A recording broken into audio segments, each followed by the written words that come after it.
ഒരു കാലത്ത് കേരളത്തിലെ ഭവനങ്ങളെല്ലാം ഉണർന്നിരുന്നത് ഈ ശബ്ദം കേട്ടായിരുന്നു. നറും പാൽ പാത്രത്തിലേക്ക് കറന്നു വീഴുന്ന ശബ്ദം.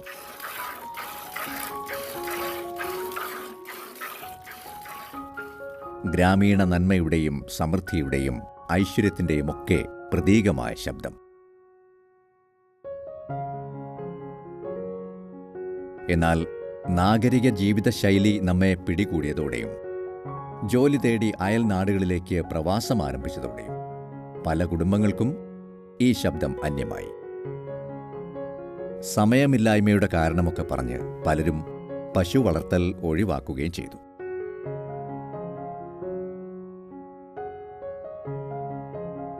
എന്നാൽ വളരെ കാലമായി പ്രവാസിയായിരുന്നിട്ടും ഈ ഗൃഹാതുരത്വത്തിലേക്ക് ഓടിയെത്തുന്ന ഒരു കർഷകനെ കൃഷിദീപം ഇന്ന് പ്രേക്ഷകർക്ക് പരിചയപ്പെടുത്തുകയാണ്.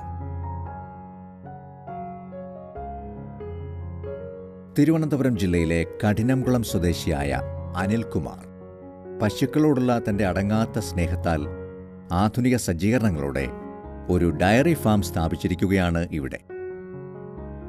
അബി ഫാംസ് എന്ന് പേരിട്ടിരിക്കുന്ന ഈ സംരംഭത്തിന് പല സവിശേഷതകളുണ്ട്. ആ കാഴ്ചകൾ എന്തെല്ലാമാണെന്ന് നമുക്കൊന്ന് കണ്ടുവരാം. ഇത് വെറുമൊരു ഡയറി ഫാം അല്ല. ആധുനികമായി പണി കഴിപ്പിച്ചിട്ടുണ്ടെങ്കിലും ഇവിടെ പാർപ്പിച്ചിരിക്കുന്നത് നാടൻ പശുക്കളെയാണ്. അവയിൽ തന്നെ ഗിർ എന്ന ഇന്ത്യയുടെ തനതായ ഇനമാണ് കൂടുതലും. സാമ്പത്തിക ലക്ഷ്യമല്ല പ്രധാനം.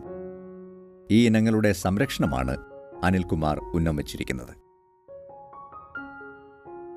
എൻ്റെ അച്ഛൻ്റെ കാലം തൊട്ടേ പശുക്കളുമായിട്ട് ബന്ധമുണ്ട്. അതിനു പുറമെ ഏറ്റവും വലുതാണ് നമ്മുടെ ഗീർ പശുവിൻ്റെ ഒരു ഫാം പോയി ഞാൻ വിസിറ്റ് ചെയ്തത് നമ്മളെ ശാസ്താംകുളത്ത് വിൽ സാറിൻ്റെ ഫാമിൽ പോയായിരുന്നു. അതിൽ നിന്നും എനിക്ക് ഇതിനോട് താല്പര്യങ്ങൾ വരികയും ഇതിനെ വളർത്തുന്നത് ഏറ്റവും നല്ലൊരു കാര്യമായിട്ട് നമ്മുടെ നാട്ടിൽ ഏറ്റവും മിൽക്ക് എൻ്റെ പ്രൊഡക്ഷൻ ചെയ്യണമെന്നുള്ള ഉറച്ച തീരുമാനമാണ്.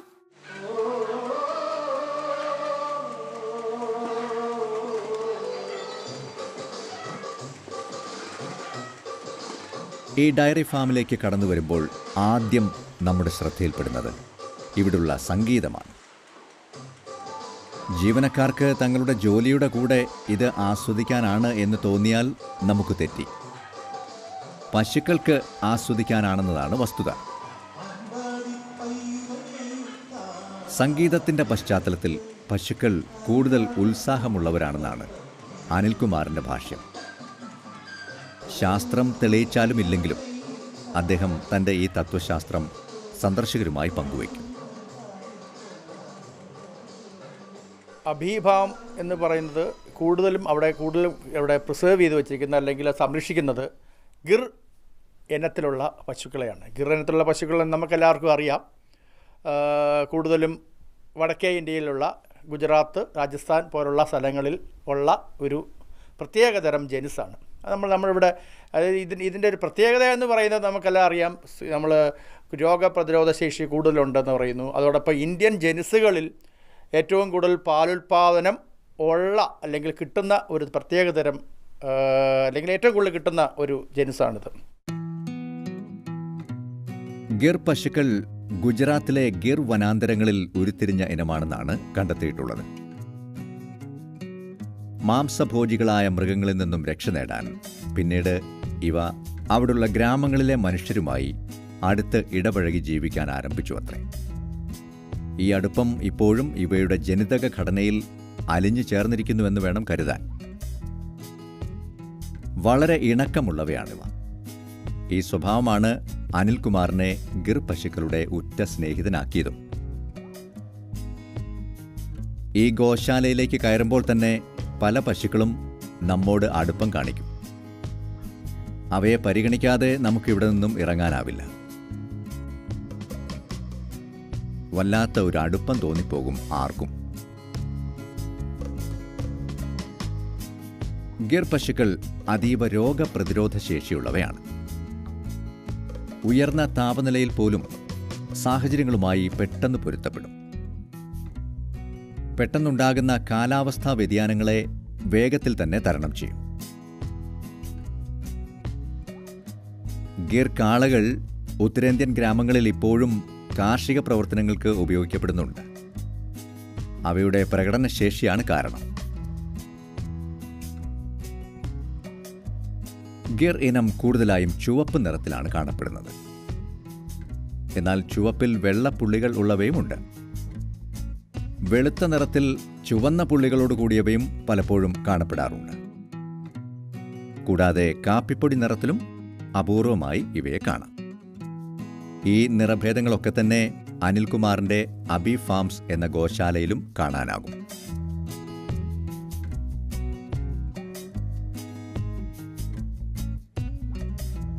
ഗിർ ഇനം അതിൻ്റെ നീളമുള്ള ചെവിയുടെ പ്രത്യേകത കൊണ്ട് പേരുകേട്ടതാണ്. ആദ്യം നമ്മുടെ കണ്ണുകളിൽ ഉടക്കുന്നതും ഈ നീണ്ട ചെവികൾ തന്നെ. ചെവിയുടെ ചലനങ്ങൾ വളരെ രസകരമാണ്. ഒരടിയോളം നീളമുണ്ട് ചെവികൾക്ക്. പശുക്കുട്ടികളുടെ ചെവികൾ തമ്മിൽ താടിയുടെ അടിയിലൂടെ കൂട്ടിമുട്ടിക്കാനാകും. ഈ ചെവികൾ ഉപയോഗിച്ച് ഈച്ചകൾ പോലുള്ള പ്രാണികളെ എളുപ്പത്തിൽ വീശി അകറ്റാനാകും. ഇവ പ്രകൃത്യാലുള്ള വരദാനം തന്നെയാണ് ഈ ഇനത്തിന്. മറ്റു പശുക്കളേക്കാൾ പ്രത്യേകതയുണ്ട് ഇവയുടെ കൊമ്പുകൾക്ക്. തലയുടെ താഴ്വശത്ത് നിന്നാണ് ഉത്ഭവം. തുടർന്ന് വളഞ്ഞ് മുകളിലേക്ക് ഒരു ചന്ദ്രക്കലയുടെ ആകൃതിയിൽ വളർന്നു പോകും. കൊമ്പുകൾക്ക് അധികം വളഞ്ഞു ചുരുണ്ടു പോകുന്ന പ്രകൃതമില്ല. വളരെ നീണ്ടതും അയഞ്ഞുകിടക്കുന്നതുമായ താട ഇവയുടെ മറ്റൊരു പ്രത്യേകതയാണ്. പ്രായം കൂടുന്തോറും താടയുടെ വലിപ്പവും കൂടി വരുന്നതായാണ് കണ്ടിട്ടുള്ളത്. നല്ല മിനുസമുള്ളതാണ് തൊലിപ്പുറം. വാലുകൾ ചിലപ്പോൾ നിലത്ത് മുട്ടിക്കിടക്കുന്നവയാണ്. എന്നാൽ ഗിർ ഇനത്തിന്റെ തനതു പ്രത്യേകത അതിൻ്റെ മുതുകത്തുള്ള മുഴയാണ്. പൂഞ്ഞ എന്ന് സാധാരണയായി അറിയപ്പെടുന്ന ഈ ഭാഗം ഗിർ ഇനങ്ങൾക്ക് വളരെ വലുതാണ്. ഏറ്റവും വലിയ പൂഞ്ഞയുള്ള പശു ഇനവും ഗിർ തന്നെ. കൊഴുപ്പിന്റെ ശേഖരമാണ് ഇതിനുള്ളിൽ കൂടുതലായും കാണപ്പെടുന്നത്.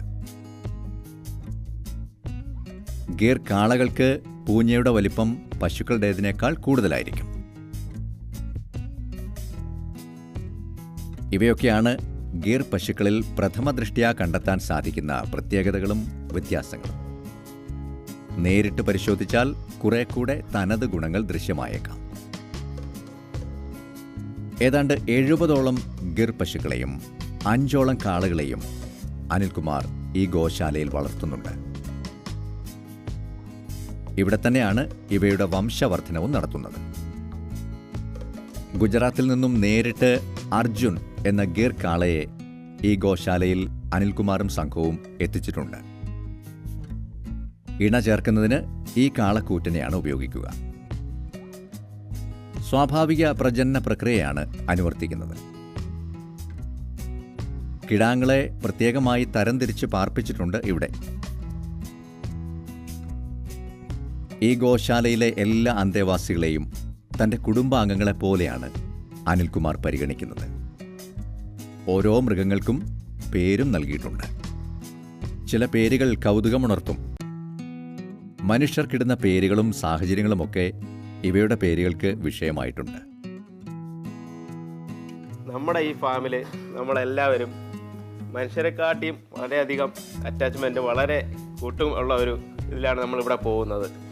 നമുക്കിവിടെ ലാസ്റ്റ് പ്രസവിച്ച 2 കുട്ടികളാണ് ഈ നിൽക്കുന്നത്. ഇവർക്ക് നമ്മൾ പേരിട്ടയ്ക്കുന്നത് പോലും വ്യത്യസ്ത രീതിയിലാണ്. ഇത് പെൺകുട്ടിയാണ്. ഒരു ഭയങ്കരമായിട്ടുള്ള ഒരു ഇടിയും മഴയത്ത് പ്രസവിച്ചുകൊണ്ട് ഇവർക്ക് നമ്മളിട്ട പേര് മഴയെന്നാണ്. ഇതാണാണ്. ഇവന് നമ്മളിട്ടയ്ക്കുന്ന പേര് മണികണ്ഠൻ എന്നാണ്. തികച്ചും ശാസ്ത്രീയമായാണ് ഗോശാലയുടെ നിർമ്മാണം നടത്തിയിട്ടുള്ളത്.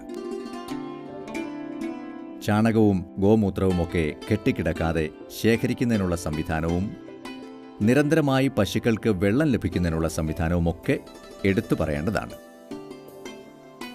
കൂടാതെ കുളിർമയേകുന്നതിനായി നിരവധി ഫാനുകളും ഈ ഗോശാലയുടെ വിവിധ ഭാഗങ്ങളിലായി സ്ഥാപിച്ചിട്ടുണ്ട്. കൃത്യവും ചിട്ടയുള്ളതുമായ ഭക്ഷണക്രമം ഇവിടെ പാലിക്കുന്നുണ്ട്. പശുക്കൾക്കും കാളകൾക്കും കിടാങ്ങൾക്കുമൊക്കെ വെവ്വേറെ അളവിലും വിവിധ ഘടകങ്ങളുടെ സങ്കലനത്തിലുമാണ് ഭക്ഷണം നൽകുന്നത്.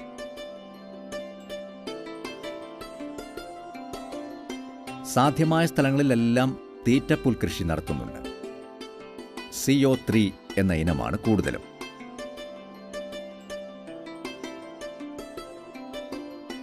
പച്ചപ്പുല്ലിനു പുറമെ വൈക്കോലും പോഷക സമൃദ്ധമായ സാന്ദ്രീകൃത ഭക്ഷണവും സൈലജുമൊക്കെ ഇവയ്ക്ക് കൃത്യമായ ഇടവേളകളിൽ നൽകി വരുന്നു.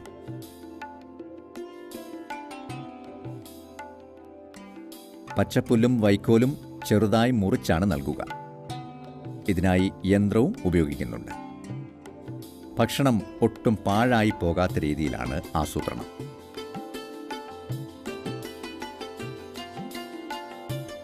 അതിരാവിലെ 3 മണിക്കാണ് ഗോശാലയിലെ പ്രവർത്തനങ്ങൾ ആരംഭിക്കുന്നത്. തൊഴുത്ത് വൃത്തിയാക്കി പശുക്കളെ കുളിപ്പിക്കുന്ന പ്രവർത്തനമാണ് ആദ്യം. തുടർന്ന് ലഘുവായി അവയ്ക്ക് ഭക്ഷണം നൽകിയ ശേഷം പാല് കറക്കാൻ ആരംഭിക്കും. തികച്ചും സുരക്ഷിതമായ രീതിയിലാണ് പാലുൽപാദനം. യാതൊരു വിധത്തിലും അണുക്കളൊന്നും കടക്കാതെയും മറ്റു മാലിന്യങ്ങൾ വീഴാതെയും ശ്രദ്ധിക്കുന്നുണ്ട്. കിടാങ്ങൾക്ക് കുടിക്കാൻ കൊടുത്ത ശേഷമാണ് പാൽ കറക്കാൻ ആരംഭിക്കുന്നത്.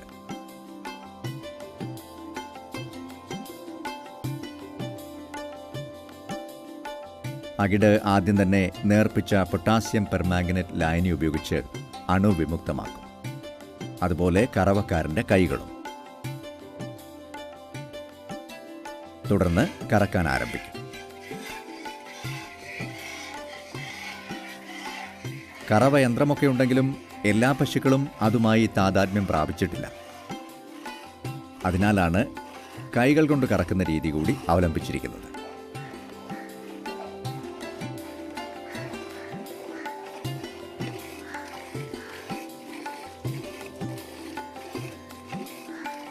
കറന്നു കിട്ടിയ പാൽ പാത്രങ്ങളിലേക്ക് അരിച്ച് ശേഖരിക്കുന്നു.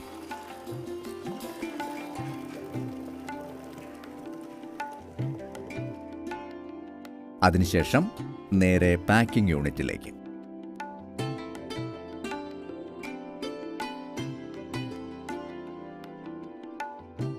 ആധുനിക രീതിയിലുള്ള ഒരു പാൽ പാക്കിംഗ് യൂണിറ്റ് അനിൽകുമാർ തന്റെ ഗോശാലയോട് അനുബന്ധമായി സ്ഥാപിച്ചിട്ടുണ്ട്. ഭക്ഷ്യ മാനദണ്ഡങ്ങൾ പാലിക്കുന്ന പോളിത്തീൻ കവറുകളിലാണ് മുഖ്യമായും പാൽ നിറയ്ക്കുന്നത്.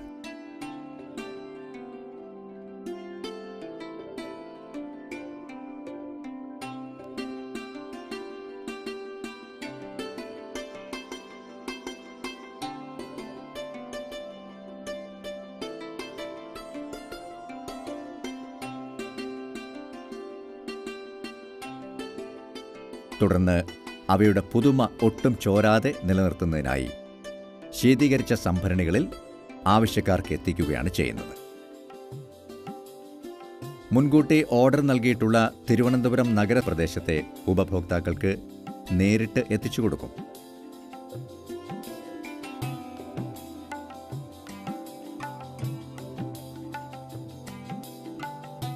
A2 എന്ന വിഭാഗം പാലാണ് ഗിർ പശുക്കൾ ഉൽപ്പാദിപ്പിക്കുന്നത്. നമ്മുടെ നാട്ടിൽ സാധാരണയായി ഉൽപ്പാദിപ്പിക്കപ്പെടുന്നത് A1 വിഭാഗത്തിലുള്ള പാലാണ്.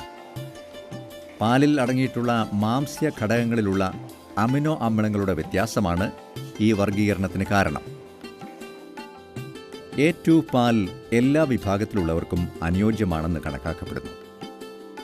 ഈ വിഷയത്തിൽ ഇപ്പോഴും ഗവേഷണങ്ങൾ ശാസ്ത്രലോകം നടത്തിവരുന്നുണ്ട്.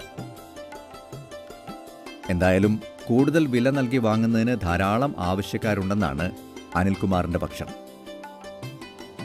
നാടൻ പശുക്കളുടെ സംരക്ഷണം ലക്ഷ്യം വെച്ച് തുടങ്ങിയ സംരംഭത്തിൽ നിന്നും അങ്ങനെ വരുമാനവും ലഭിക്കുന്നുണ്ട്. പൈക്കളെ എപ്പോഴും കെട്ടിയിട്ട് വളർത്തുന്നതിനോട് അനിൽകുമാറിന് തികച്ചും വിയോജിപ്പാണ്. ഈ കാണുന്ന ഗോശാലയുടെ മുൻവശത്ത് കുറച്ചെണ്ണത്തിന് വീതം ഇടയ്ക്ക് തുറന്നുവിട്ടാണ് അവയെ വളർത്തുന്നത്. ആരോഗ്യം നിലനിർത്താൻ ഇത് അത്യന്താപേക്ഷിതമാണെന്നാണ് അദ്ദേഹം പറയുന്നത്. ഓരോ സെക്ഷൻ തിരിച്ച് നമ്മളിതിനെ പുറത്തോട്ട് കളിക്കാൻ വേണ്ടി വിടും. അതിനുള്ള ഏരിയ നമ്മൾ ഇവിടെ തന്നെ സജ്ജമാക്കിയിട്ടുണ്ട്. എല്ലാവരെയും നമ്മൾ എല്ലാ സമയം കെട്ടി നിർത്തുന്ന ഒരു പരിപാടി നമുക്കിവിടെ ഇല്ല. നമ്മളൊരു രാവിലെ അവരുടെ ഫുഡ് കാര്യങ്ങളെല്ലാം കഴിഞ്ഞ ഉടനെ ഒരു 10-15 പേരെ അഴിച്ചങ്ങ് വിടും. അടുത്ത ദിവസം അടുത്ത 15 പേരെ, അങ്ങനെ ഓരോ സെക്ഷൻ തിരിച്ചാണ് നമ്മളെ അവരെ കളിക്കാനും എല്ലാം വിടുന്നത്. ഇങ്ങനെ നമ്മളെ വീട്ടിൽ മക്കളെ വളർത്തുന്ന ആ ഒരു രീതിയിലാണ് ഇവിടെ ഓരോന്നിനെ നമ്മൾ പരിപാലിച്ച് വരുന്നത്. ഗിർ ഇനത്തെ കൂടാതെ മറ്റു ചില നാടൻ ഇനങ്ങളും ഈ ഗോശാലയിൽ നവാഗതരായിട്ടുണ്ട്.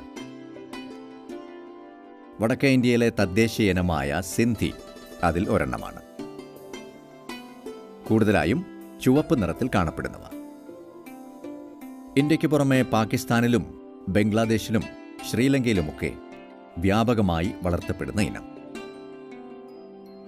ഇവയ്ക്കും ചൂടിനെയും മറ്റും പ്രതിരോധിക്കാനുള്ള ശേഷി കൂടുതലാണ്. കാളകൾക്ക് ഏതാണ്ട് 530 കിലോഗ്രാമും പശുക്കൾക്ക് 325 കിലോഗ്രാമും ശരീരഭാരം കാണും. ശരാശരി പാലുൽപാദനം ദിനംപ്രതി 12 ലിറ്ററാണ്. കാങ്കറേജ് എന്ന തലയെടുപ്പുള്ള ഇന്ത്യൻ ഇനത്തിൻ്റെയും കുറച്ച് അന്തേവാസികളുണ്ട് അബി ഫാമിൽ. തിളങ്ങുന്ന ചാരനിറത്തിൽ കാണപ്പെടുന്ന ഇനങ്ങളാണ് ഇവ. ചിലപ്പോൾ നല്ല തിളങ്ങുന്ന കറുത്ത നിറത്തിലും കാണപ്പെടും. കൊമ്പുകളാണ് പെട്ടെന്ന് തിരിച്ചറിയാൻ സഹായിക്കുന്ന പ്രത്യേകത. നീണ്ടു വളഞ്ഞ് തലയ്ക്ക് മുകളിലേക്ക് നന്നായി പൊങ്ങി നിൽക്കുന്നവ. ക്ഷയരോഗത്തിനെതിരെയും ചെള്ളുകൾക്കെതിരെയുമുള്ള ഇവയുടെ പ്രതിരോധശേഷി വളരെ പ്രസിദ്ധമാണ്. കാളകളെ വണ്ടി വലിക്കുന്നതിനും കാർഷിക പ്രവർത്തനങ്ങൾക്കും വ്യാപകമായി ഉപയോഗിച്ചിരുന്നു. അനിൽകുമാറിന് പൈക്കളോടുള്ള സ്നേഹം എടുത്തു പറയേണ്ടത് തന്നെയാണ്. എപ്പോഴും അവയുമായി അടുത്തിടപഴകും. മനുഷ്യരോടെന്ന പോലെ സംസാരിക്കും. ഒരു ബുദ്ധിമുട്ടും കൂടാതെ അവയെ പരിപാലിക്കുകയും ചെയ്യും. തൻ്റെ ജീവനക്കാരോടും ആത്മബന്ധം പുലർത്തുന്നുണ്ട് അനിൽകുമാർ. കുറച്ച് അതിഥി തൊഴിലാളികൾ കൂടെ ഈ ഗോശാലയിൽ പ്രവർത്തിക്കുന്നുണ്ട്. എല്ലാവരെയും തൻ്റെ ആത്മാർത്ഥ സുഹൃത്തുക്കളെ പോലെ കണക്കാക്കുന്നു. മാനേജരായ അജിത് തൻ്റെ അനുഭവം ഇങ്ങനെ പങ്കുവയ്ക്കുന്നു. ശരിക്കും പറഞ്ഞു കഴിഞ്ഞാൽ ഞാൻ ഈ ഡയറി ഫാമിലോട്ട് വരുന്നത് പെട്ടെന്ന് ഉണ്ടായ ഒരു ഇൻസിഡൻ്റ് ആയിരുന്നു. എനിക്ക് വന്നു 1 മാസം കഷ്ടപ്പെട്ടു എല്ലാവരുമായിട്ടൊന്ന് ലിങ്കായി വന്നപ്പോൾ ഇനി ഇവിടെ നിന്ന് അനിൽ സാർ പോകാൻ പറഞ്ഞാലും പോകാൻ പറ്റാത്ത രീതിക്കുള്ള ഒരു അറ്റാച്ച്മെൻ്റ് ആയിപ്പോയി എല്ലാവരുമായിട്ട്. കാരണം രാവിലെ നമുക്കിവിടെ 3 മണിക്ക് സ്റ്റാർട്ട് ചെയ്യും പ്രോഗ്രാം. 3 മണി തൊട്ട് ഞാൻ ഇവിടെ കാണും. 3 മണിക്ക് സ്റ്റാർട്ട് ചെയ്ത് കഴിഞ്ഞ് കഴിഞ്ഞാൽ ഏകദേശം ഒരു 8-10 മണി വരെ ഇവിടുത്തെ ഫുൾ വർക്കായിരിക്കും. ആ ടൈം മൊത്തം ഞാൻ ഇവിടെ മാക്സിമം കാണാൻ ശ്രമിക്കും. അത് കഴിഞ്ഞ് നമുക്ക് 1 മണിക്ക് സ്റ്റാർട്ട് ചെയ്യും. ഈ ടൈമിലെല്ലാം വേറെ എന്ത് പരിപാടി ഇല്ലെങ്കിലും ഞാൻ ഇതിനകത്ത് തന്നെ കാണും. വെറുമൊരു ഗോശാല മാത്രമല്ല അബി ഫാം. ഒരു സംയോജിത കൃഷി മാതൃക കൂടി ഇവിടെ കാണാൻ സാധിക്കും. സാധ്യമായ സ്ഥലങ്ങളിലൊക്കെ പുൽകൃഷി ചെയ്യുന്നുണ്ടെന്ന് നാം നേരത്തെ കണ്ടതാണ്.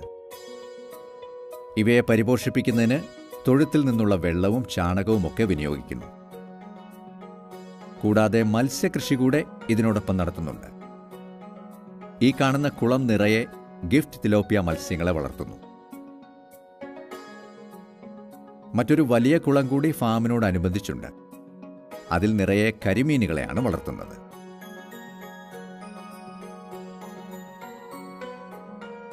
വളർത്തു മത്സ്യങ്ങളെ കൂടാതെ അലങ്കാര മത്സ്യങ്ങളെയും വളർത്താനുള്ള ഒരു കുളം ആകർഷകമായി അബി ഫാമിൽ ഒരുക്കിയിട്ടുണ്ട്.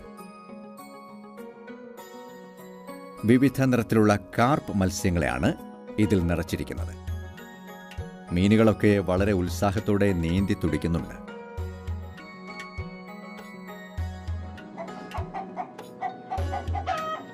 മറ്റൊരു പ്രധാന ഘടകം ഇതുമായി സംയോജിപ്പിച്ചിരിക്കുന്ന കോഴി വളർത്തലാണ്.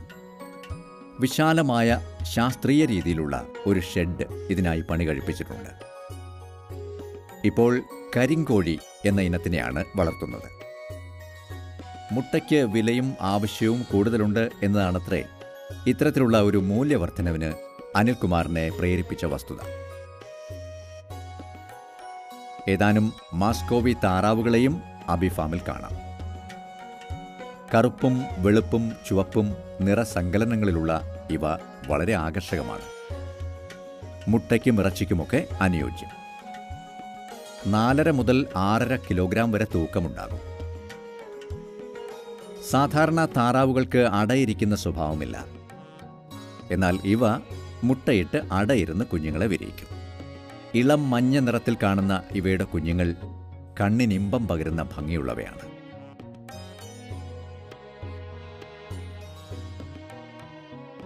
നാടൻ പശുക്കളുടെ പാലും നെയ്യും തൈരുമാണ് അബി ഫാമിലെ പ്രധാന ഉൽപ്പന്നങ്ങൾ. ഇവയുടെ പ്രചരണത്തിനും വിപണനത്തിനുമായി ആകർഷകമായ വെബ്സൈറ്റും ഒരുക്കിയിട്ടുണ്ട് അനിൽകുമാർ. ഫാമിൻ്റെ പ്രത്യേകതകളും ഉൽപ്പന്നങ്ങളുടെ ലഭ്യതയുമൊക്കെ ഇതിൽ ഉൾക്കൊള്ളിച്ചിട്ടുണ്ട്. തനതു പശുക്കളുടെ സംരക്ഷണത്തിനായി ആരംഭിച്ച ഈ ഗോശാല ഇന്ന് വരുമാനത്തിൻ്റെ ഒരു മാർഗം കൂടിയാണ് അനിൽകുമാറിന്. ഇത്തരത്തിൽ നാടൻ ഇനങ്ങളുടെ സംരക്ഷണത്തിനായി തുനിഞ്ഞിറങ്ങുമ്പോൾ കുറച്ച് കാര്യങ്ങൾ ശ്രദ്ധിക്കേണ്ടതുണ്ട്. മൃഗപരിപാലന രംഗത്തെ വിദഗ്ധരുടെ വാക്കുകൾ ഒന്ന് ശ്രദ്ധിക്കാം. ഇത് ഈ നാടൻ ജനുസുകളെ സംരക്ഷിക്കുമ്പോൾ നാം ചെയ്യേണ്ട അല്ലെങ്കിൽ ശ്രദ്ധിക്കേണ്ട കാര്യങ്ങൾ എന്തെന്ന് വെച്ചാൽ അതിൻ്റെ രോഗപ്രതിരോധ ശേഷിക്ക് നമ്മുടെ പൊതുവെ അതിന് മറ്റ് ജനുസുകൾ സങ്കരവർഗ്ഗങ്ങളെ അപേക്ഷിച്ച് രോഗപ്രതിരോധ ശേഷി കൂടുതലുണ്ട്. എങ്കിൽ പോലും ഇത് സംരക്ഷിക്കുമ്പോൾ നമ്മൾ അതിന് വേണ്ട എല്ലാ തയ്യാറെടുപ്പുകളും നമ്മൾ ചെയ്യേണ്ടത്, വാക്സിനേഷൻസ് കറക്റ്റായിട്ട് ചെയ്യേണ്ടതുണ്ട്. അതോടൊപ്പം തന്നെ നമ്മൾ ചെയ്യേണ്ട അതിൻ്റെ ശുദ്ധത പ്രിസേർവ് ചെയ്യുക എന്നുള്ളത്, അത് സംരക്ഷിക്കുക എന്നുള്ളതാണ്. അതിനെ കുത്തിവെക്കുന്ന അതിൻ്റെ അടുത്ത തലമുറയിലേക്ക് വേണ്ട കുത്തിവെപ്പുകളും അല്ലെങ്കിൽ കൃത്രിമ ബീജാധാനം നടത്തുമ്പോഴും ശരിയായ തരത്തിലുള്ള അല്ലെങ്കിൽ അതിൻ്റെ അതേ ഇനത്തിലുള്ള ബീജം കൊണ്ട് തന്നെ അതിൻ്റെ ബീജസങ്കലനം നടത്തുവാൻ വേണ്ട നടപടികളാണ് നമ്മൾ അല്ലെങ്കിൽ ആ ഒരു കാര്യം പ്രത്യേകം ശ്രദ്ധിക്കേണ്ടതുണ്ട്. അതിന് സ്ഥലത്തെ വെറ്ററിനറി ഡോക്ടറുമായി നാം ബന്ധപ്പെട്ട് അത് ഉറപ്പാക്കേണ്ടത് അത് ശുദ്ധമായ ബീജം തന്നെയാണെന്ന് ഉറപ്പാക്കേണ്ടതുണ്ട്. അതിനകത്ത് നമ്മൾക്ക് ഒരു ചിന്തയുണ്ട്, നാടൻ ഇനങ്ങളെ നമ്മൾ വളർത്തുമ്പം ശാസ്ത്രീയ രീതിയിലുള്ള വളർത്തൽ വേണ്ട എന്നും അത് ശാസ്ത്രീയ രീതിയിലുള്ള തയ്യാറെടുപ്പുകൾ വേണ്ട, അല്ലെന്നുണ്ടെങ്കിൽ നടപടികൾ വേണ്ട എന്നൊക്കെ ഒരു ചിന്ത നമ്മുടെ ഇടയ്ക്കുണ്ട്. പക്ഷേ അങ്ങനെയല്ല. ഏത് ജീവിയെ നമ്മൾ വളർത്തുകയാണെങ്കിലും അതിന് ശാസ്ത്രീയ രീതിയിലുള്ള അതിന് പരിചരണങ്ങൾ ആവശ്യമുണ്ട്. അതിന് മൃഗസംരക്ഷണ വകുപ്പിലെ വെറ്ററിനറി ഡോക്ടർമാരുമായി അല്ലെങ്കിൽ വകുപ്പിൻ്റെ വിദഗ്ധരുമായി ബന്ധപ്പെട്ട് തന്നെയാകണം അതിന് വേണ്ട പരിപാലന മുറകൾ നമ്മൾ തീരുമാനിക്കേണ്ടത്. വൈവിധ്യവും കാഴ്ചപ്പാടും ശാസ്ത്രീയതയും ഇഴകോർക്കുന്ന ഇത്തരം സംരംഭങ്ങൾ കേരളത്തിൻ്റെ കാർഷിക മേഖലയ്ക്ക് പ്രചോദനമാകട്ടെ എന്ന് ആശംസിക്കുന്നു. കൂടുതൽ വിവരങ്ങൾക്ക് Anilkumar, Abi farms, Pallippuram, Thiruvananthapuram. Phone number 7012474028.